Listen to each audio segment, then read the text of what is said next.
우리 하나님의 말씀을 함께 보도록 하겠습니다. 하나님의 말씀은 열왕기상 3장 16절로 28절까지의 말씀입니다. 열왕기상 3장 16절로 28절까지의 말씀을 우리 다 함께 한 목소리로 함께 읽겠습니다.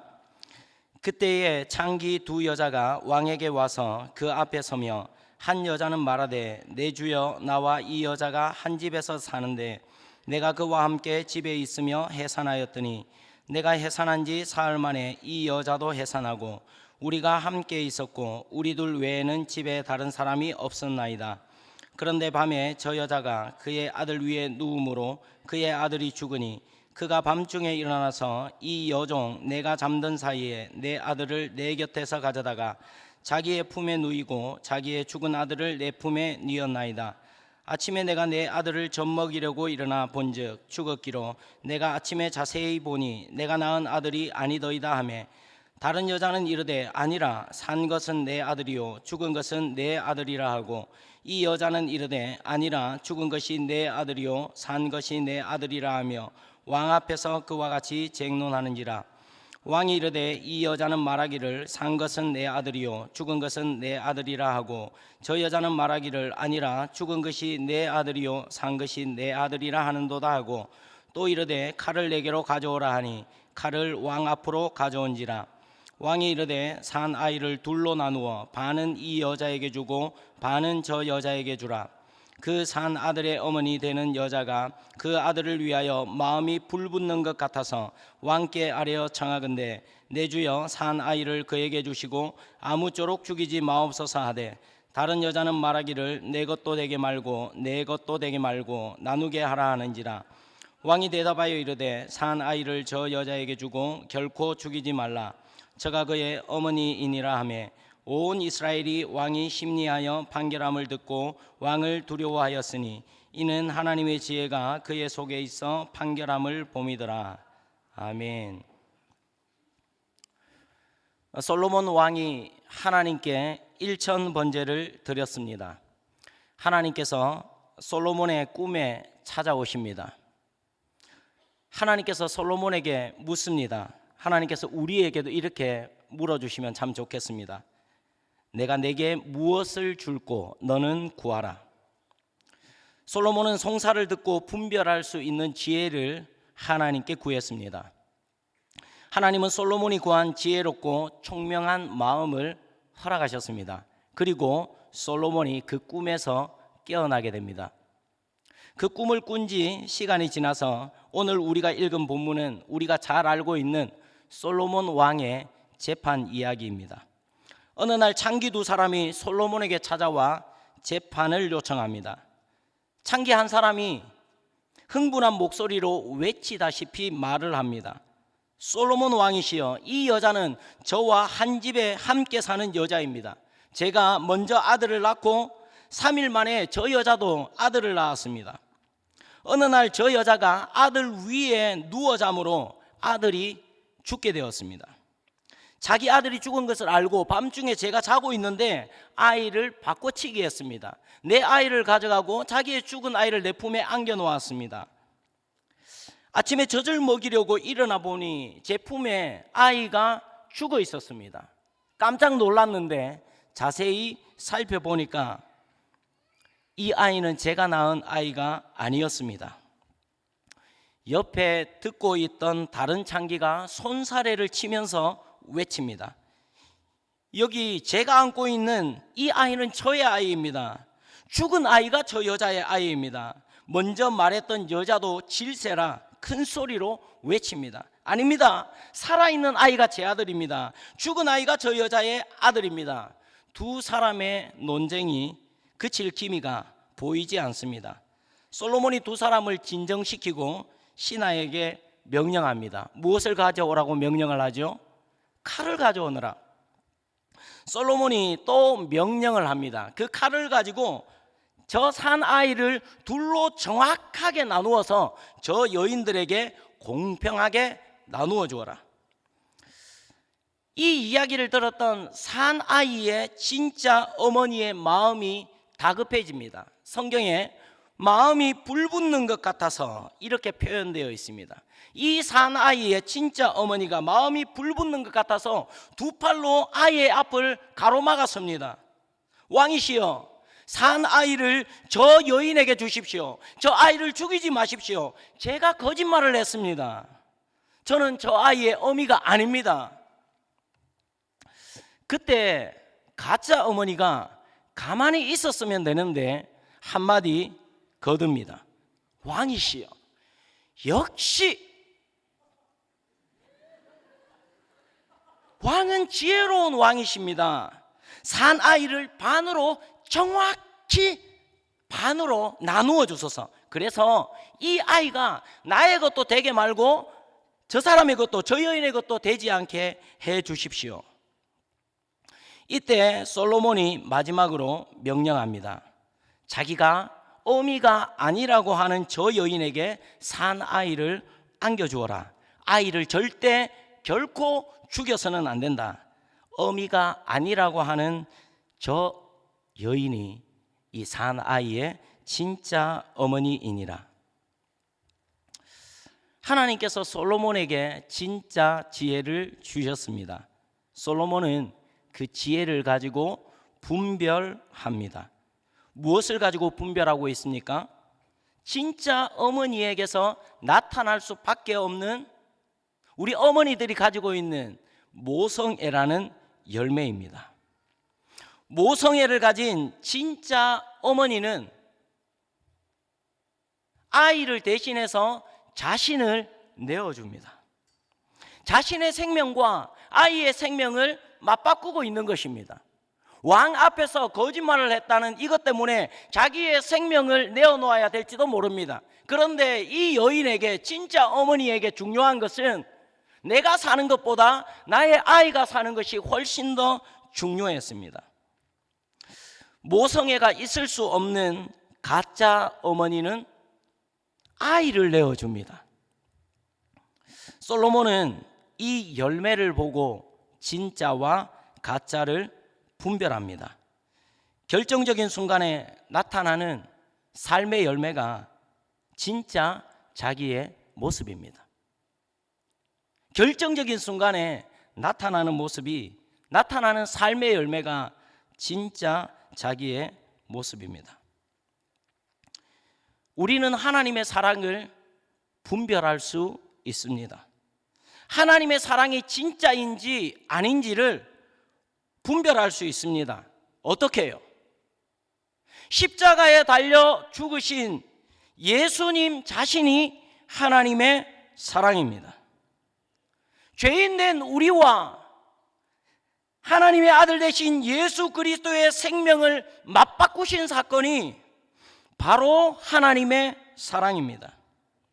하나님의 마음이 불붙는 것 같아서 죽음으로, 멸망으로 달려가는 우리를 막아서시고 우리를 위해 예수님을 내어주신 십자가의 사건 안에서 우리는 하나님의 사랑을 확신할 수 있습니다. 하나님께서는 저와 여러분을 확실히, 분명히 사랑하셨습니다. 지금도 여전히, 그리고 앞으로도 영원히 저와 여러분을 그렇게 사랑하실 것입니다. 변함없고 흔들림 없는 영원한 하나님의 사랑 안에 거하시는 우리 모두가 되기를 주님의 이름으로 축복합니다. 설교가 끝난 것 같죠? 일부 설교 내용을 이렇게 마무리하고 제게 주어진 남은 시간 동안 이 시국에 대한 기도 제목을 함께 나누려고 합니다. 지난 1월 18일은 제 생일이었습니다.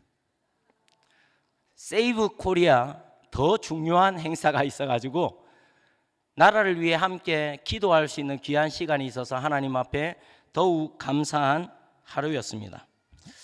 먼저 우리가 두 주먹을 불끈 쥐고 한번 구호를 외치고 싶습니다. 구호 준비! 구호 시작 이렇게 하면 정신 차리자, 정신 차리자, 정신 차리자. 구호 시작! 정신 차리자, 정신 차리자, 정신 차리자. 지난 1월 18일 이후에 제가 깨달은 것이 있는데 어쩌면 제가 구호를 외치는 달란트가 있을지도 모르겠다. 감사합니다. 하나님께서 구호를 외치는 달란트라도 이렇게 허락해 주셔서 너무너무 감사합니다. 대한민국 헌법 제1조 1항 대한민국은 민주공화국이다. 2항 대한민국의 주권은 국민에게 있고 모든 권력은 국민으로부터 나온다. 대한민국 헌법 제1조는 하나님께서 저와 여러분에게 대한민국에게 허락하신 커다란 은혜입니다. 아멘이십니까? 헌법의 3권 분립 조항은 제40조, 66조, 101조에 있습니다. 40조 입법권은 국회에 속한다. 66조 행정권은 대통령을 수반으로 하는 정부에 속한다. 101조 사법권은 법관으로 구성된 법원에 속한다. 지난 윤석열 대통령이 2024년 12월 3일 밤 11시에 계엄 포고령을 내렸습니다. 그리고 다음 날 4일 04시 30분 국회 요구에 의해서 계엄이 불과 6시간도 안 되어서 해제를 시켰습니다. 6시간도 안 되는 이 말도 안 되는 윤석열 대통령의 계엄령이 저는 이해가 안 되었습니다. 도대체 뭐지? 그런데 그 이후에 계엄 포고령과 담화문 그리고 뉴스들을 보면서 그 이후에 탄핵이 진행되어지는 과정들을 보면서 계엄령이 완전히 이해가 되었습니다.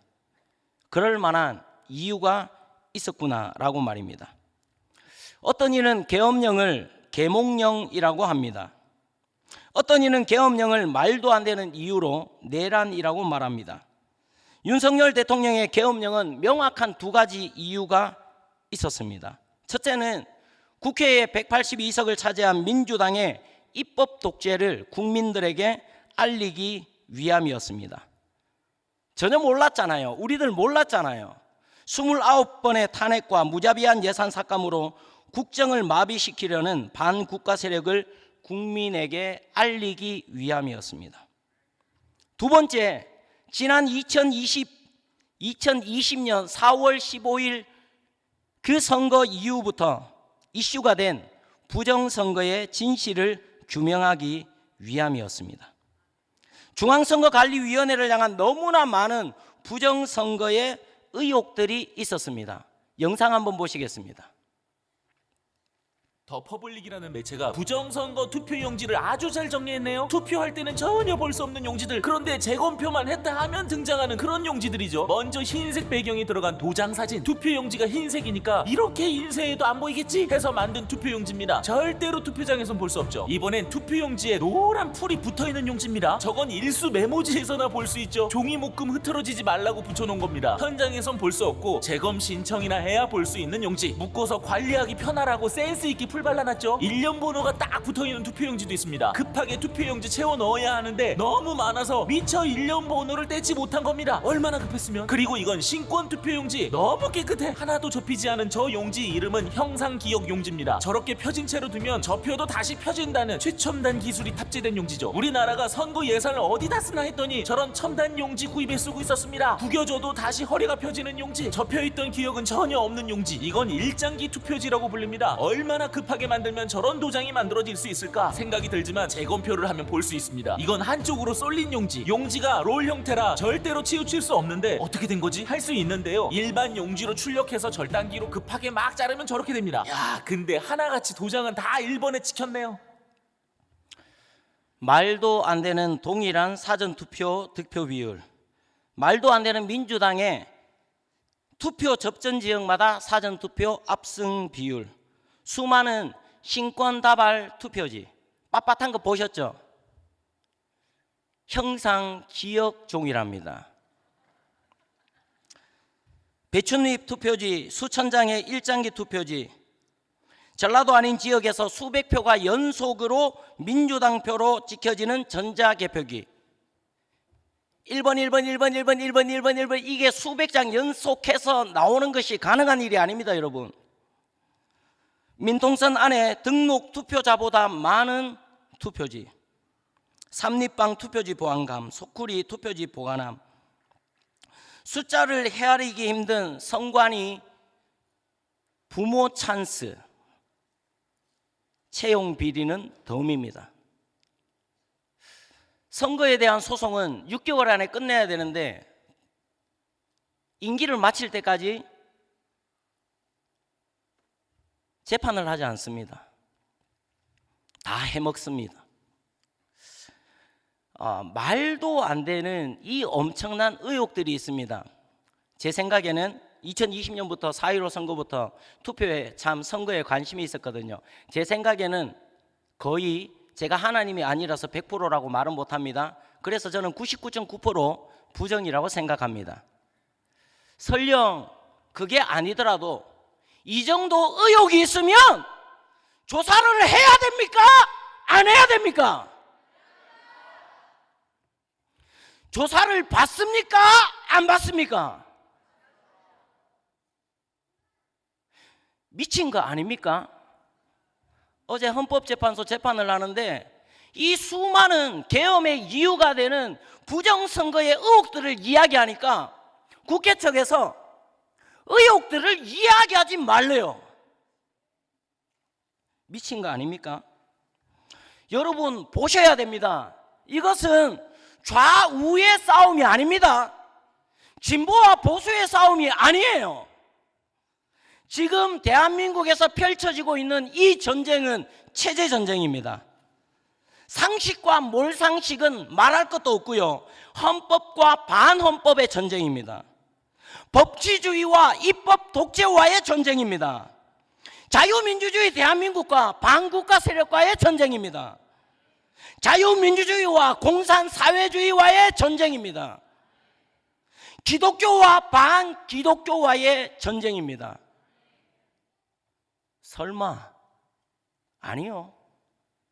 이것이 팩트고 이것이 사실입니다.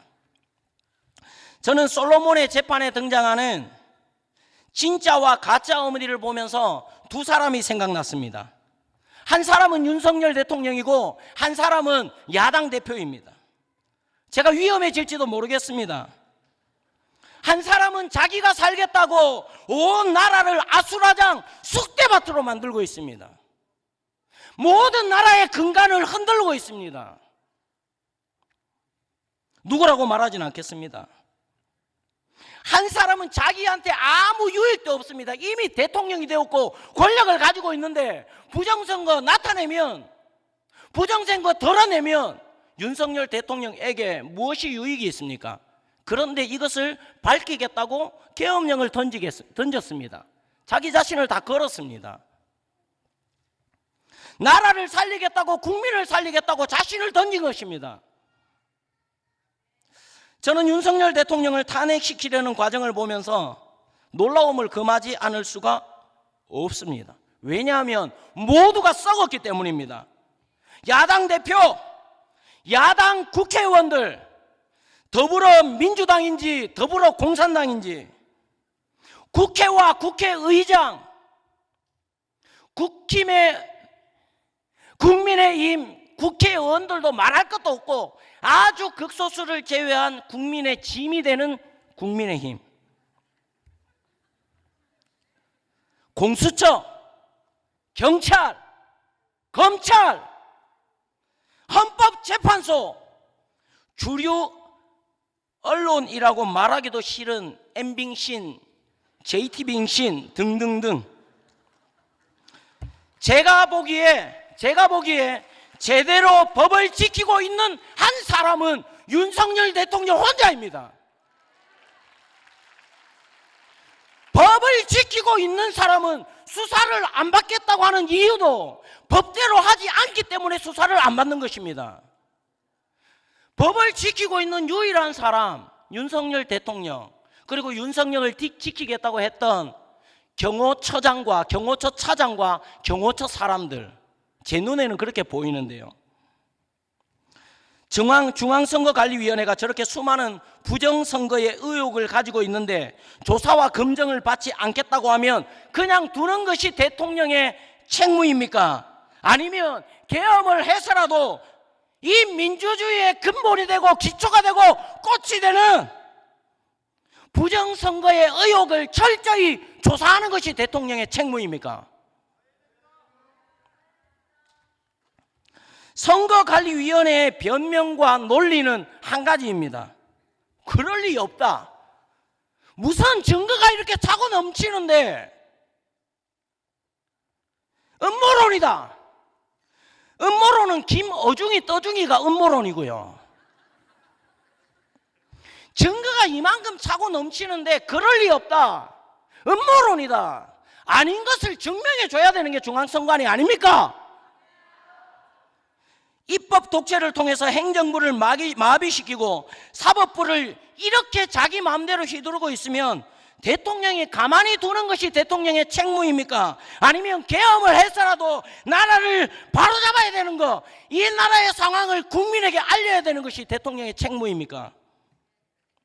제가 볼 때는 계엄을 했는데 잘못된 게 없는데요.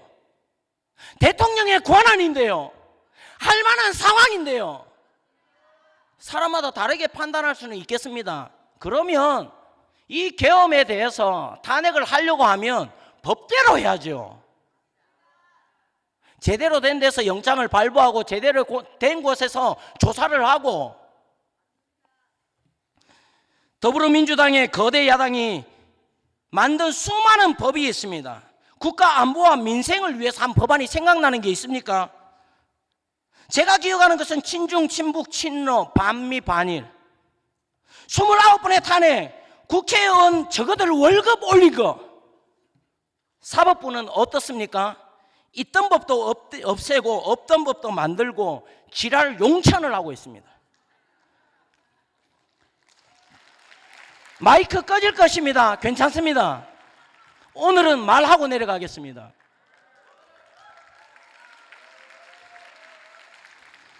박수를 칠 분위기가 아닙니다. 진짜 모르겠습니까?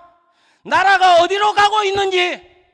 182석을 가진 대통령이 아닌 자가 이 정도 마음대로 무지막지한 권력을 휘두를 수 있다면 200석 이상을 가졌을 때와 대통령이라는 그 직권을 가졌을 때 어느 정도 무지막지한 권력을 휘두를지 안 보이십니까? 저는 보입니다. 너무 뚜렷하게 보입니다. 182석을 가지고 야당 대표로 이 정도로 쥐고 흔들 것 같으면 200석 이상을 가지고 대통령이 되면 나라를 완전 마음껏 주물르겠는데요. 물론 나라와 국민을 위한 일이 아닙니다. 대통령과 자기 자신과 자기들 당만을 위한 일을 하겠지요. 나라와 국민이 죽어나가든 말든 망해가든 말든 청년들과 자녀들이 절망과 나락으로 떨어지든 말든 자기들 하고 싶은 일들을 할 것입니다. 지금 그렇게 하고 있으니까요. 지금 이들이 하는 모습들을 보고도 아닐 거야, 아닐 거야, 절대 그럴 리 없어. 이거를 뭐라고 이야기하냐면 정신승리. 나는 그렇게 생각하지 않아. 아이고 설마 그런 일이 없을 거야. 정신승리. 이 시간 나라와 민족을 위해서 함께 찬양하고 기도하겠습니다.